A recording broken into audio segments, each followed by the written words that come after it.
आजकल ये आम हो गया है कि घर के अंदर जमीन के नीचे खजाना गड़ा हुआ है, जबकि यह खजाना हम या किसी और ने गाड़ कर नहीं रखा होता है, लेकिन उसके गड़े होने के संकेत कुछ मिलते रहते हैं। मेरे साथ भी कुछ ऐसा ही हुआ।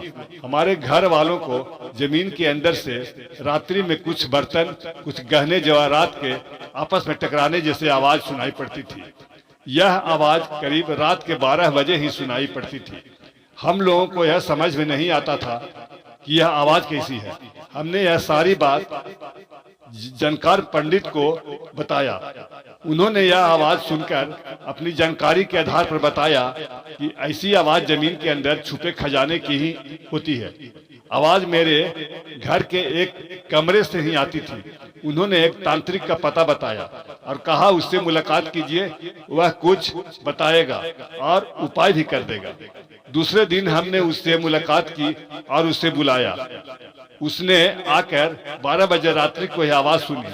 उसने कहा, यह तो निश्चित है कि यह जमीन के अंदर गड़े खजाने की आवाज है, लेकिन मैं फिर भी इसकी जांच कर लेता हूँ।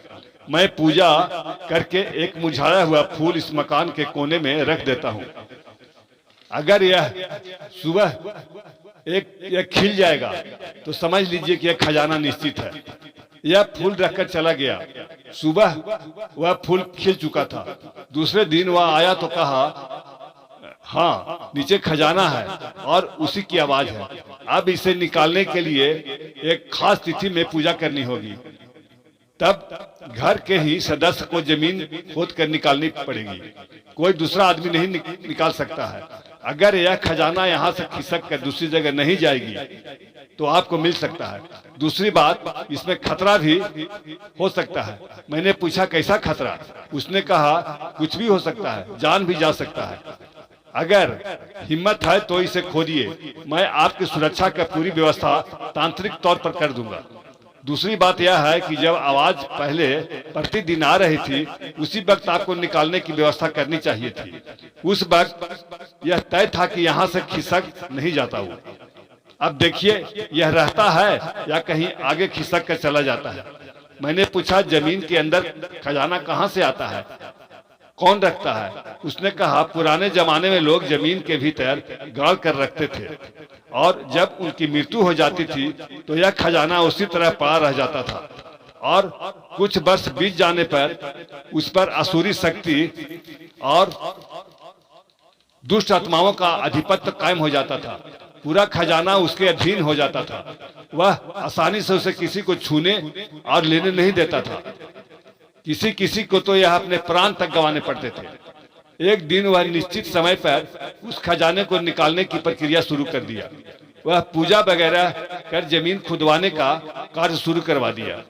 जब मैं जमीन खोदने लगा तो ऐसा प्रतीत होने लगा कि घर में कोई वस्तु सा अदृश्य शक्तियां फैली हुई है और चलने फिरने के पैरों की आवाज भी आ रहे थे।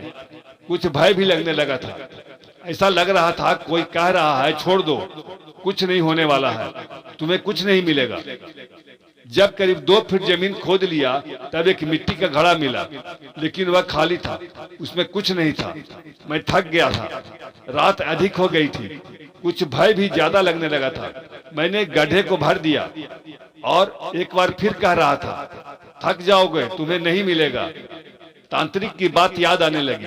शायद उसने पूरी तरह मेरी सुरक्षा कर दिया था, इसलिए मुझे कुछ अनहोनी नहीं हो रही थी, लेकिन भय बढ़ता जा रहा था। मैंने काम रोक दिया।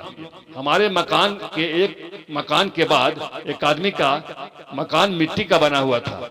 कुछ दिन बाद उसने अपने दीवार को तोड़कर ईंट का बनाने लगा। जब मजदूर दीवार के बगल से गड्ढा करने लगा तो कुदाल किसी वस्तु से टकराकर टन-टन की आवाज आने लगी। मकान मालिक ने काम रुकवा दिया और दूसरे दिन वह मालिक खुद खुदाई करने लगा।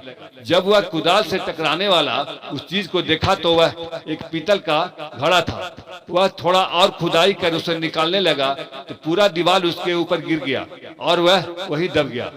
यह घटना मेरे घर के पास की है, इसलिए मैं इतना जानता हूँ। यह तय है कि हर किसी को गड़ा धन नहीं मिलता, जिसके भाग्य में होता है उसी को मिलता है।